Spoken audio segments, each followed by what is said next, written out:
여러분 잘 보십시오. 저 빨간색 화살표 잘 보시면 알겠지만은 머리카락과 얼굴의 경계선 뭘 그린 것 같죠? 저게 뭘까요? 이마 거상술이 뭐냐? 저도 이제 뭐 살이 좀 쪄서 잘 드러나지 않는데 살이 많이 빠지고 그러면 어떻게 되겠어요? 피부가 쪼글쪼글해지겠죠? 피부 주름이 많이 생길 거 아니에요? 이럴 거 아니겠습니까? 이마 거상술은 뭐냐? 착 위로 당기고 옆으로 당기고 그래서 피부 주름을 안 보이게 하는 그래요. 그러니까 얼굴 위로 옆으로 이렇게 딱 이렇게 당겨가지고 꼬매는 거죠. 그럼 꼬맨 자국이 보일 거 아니에요. 그럼 거기는 까맣게 칠하는 거죠. 예, 이게 바로 이마 거상술이라는 겁니다. 이마 거상술을 한 것처럼 보인다. 뭐 이 얘기한다고 이게 막말이 되거나 그러진 않겠죠. 그렇잖아요. 공인 중에 공인이 이거 대통령 부인 아닙니까? 이거는 뭐 무슨 얼평을 하는 게 아니라요. 이 이슈를 우리가 살펴보기 위해서입니다. 자, 영상 하나 보시죠. 열린공감TV가 지난 토요일에 세상에 내놓은 특종입니다. 김건희 씨는 파리에 있는 어디론가를 방문합니다. 그것도 혼자가 아닌 윤석열 대통령도 아닌 다른 남자와 함께 동행해서 말입니다. 프랑스 파리 중심부의 오드센 파리 인근의 프랑스 하면 떠오르는 명품 루이비통 재단이 있습니다. 바로 그곳 루이비통 재단 미술관에 김건희 씨는 한 남자를 대동하고 갑니다. 표면적 목적은 루이비통 재단에서 전시되고 있는 마크로스코 특별전을 관람하기 위한 것으로 보입니다.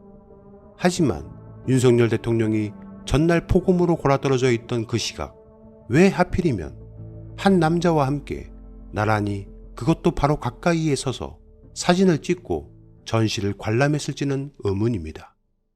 그 남자의 정체는 과연 누굴까요? 윤석열 대통령이 2차에 이은 재벌 총수들과의 과음과 폭음으로 자고 있던 시각, 김건희 씨는 바로 이 남성과 함께 파리 중심부에 있는 루이비통 재단을 찾아갔습니다. 이 남자, 김건희 씨와 매우 가깝게 밀착해 사진을 찍은 남자. 자, 이제 이 남자의 정체를 공개합니다. 이 남자의 이름은 박동만이라는 사람입니다. 그의 직업은 바로 성형외과 전문의입니다. 박동만 원장의 진료 과목은 성형외과인데 그 자신이 떳떳하게 자신의 프로필에 현 대통령 자문이라고 프로필에 넣고 있다는 점입니다. 현 대한민국 대통령은 윤석열입니다.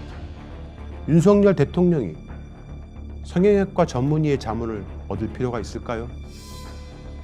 박 원장은 정말 윤 대통령의 성형을 위한 전문 자문이었을까요? 문제는 대통령실 주치의는 1, 2주에 한 번 정기적으로 대통령의 전반적인 건강을 체크하고 해외 순방 등에 동행하기도 한다고 합니다.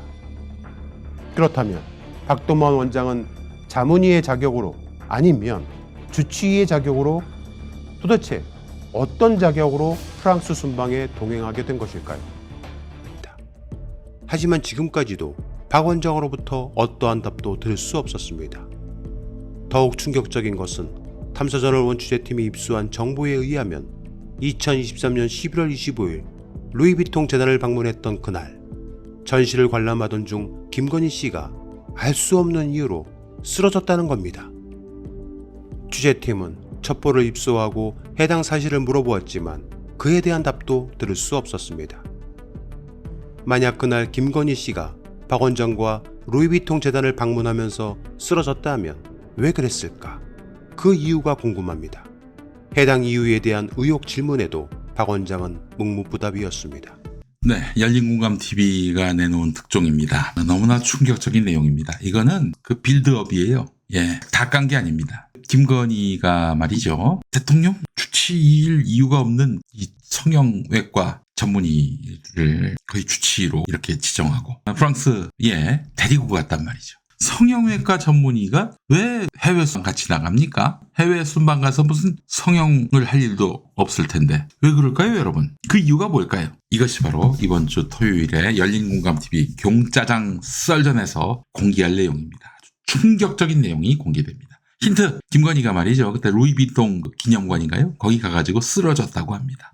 왜 쓰러졌을까? 쓰러졌어요. 거기서 쓰러졌습니다. 아니 대통령 부인이 밤도 아니고 새벽도 아니고 아침에 백주 대낮에 쓰러진 거야. 왜 그랬을까? 그래서 이제 사실 토요일에 그렇게 열린공감TV가 특종을 했는데 대통령실에서 난리를 피우고 또 박동만 원장도 난리를 피우고 그래서 고소하고 고발하고 뭐 그럴 줄 알았는데 아무런 반응을 보이지 않고 있어요. 아무런 반응을 보이지 않고 있습니다. 왜? 아니 그리고 또 저기 김건희에 대해서 뭐 불리한 얘기하면은 이 수구 부패 언론들이 그냥 득달같이 일어나서 무슨 여성 혐오라느니 뭐 그러잖아요. 항상 막말이라느니 그래 왔고요. 근데 갑자기 왜 픽하고 쓰러졌을까? 자, 이 내용이 이제 토요일에 방송될 열린공감TV 경짜장 썰전의 예고편이라 하겠습니다. 자, 안면 거상술이라고 했죠? 그런 안면 거상술 이런 걸 하지 않은 것처럼 보이는 너무 궁금하시죠? 열린공감TV가 특종을 잡아냈습니다. 제발 이거에 대해서 반응을 좀 보여줬으면 좋겠어요. 아니 5월 10일 날 최은순 씨가 가석방된다.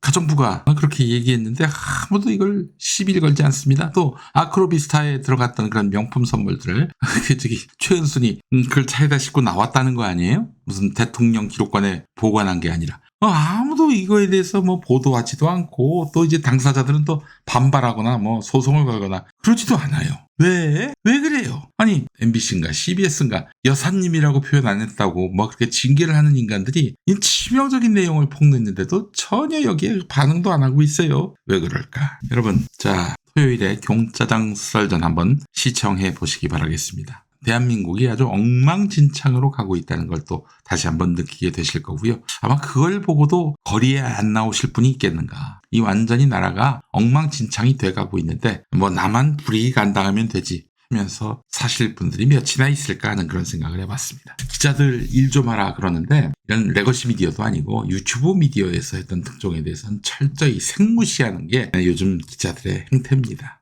참 그래서 유튜브 미디어 하지 말아야 하나 그냥 언론사에다 우리가 갖고 있는 거 제보해야 하나 그런 생각을 할 때도 간혹 있어요. 워낙 유튜브 매체에서 얘기하는 거를 들은 척도 안 하니까. 그렇지만 여러분 그런다고 해서 김건희의 디올백 파문이 묻혔습니까? 기성 매체들은 철저히 무시했지만 이 SNS, 커뮤니티 이런 온라인 네트워크를 통해서 급격하게 확산됐고요. 그래서 결국 조중동이 먼저 문제 제기한 거 아니에요? 디올백 받은 김건희 그냥 아크로비스트로 가서 살아라 따로 살아라 그렇게 얘기하기도 했고요. 자 김건희도 윤석열도 지금 이제 마탱이가 간 인간들이에요.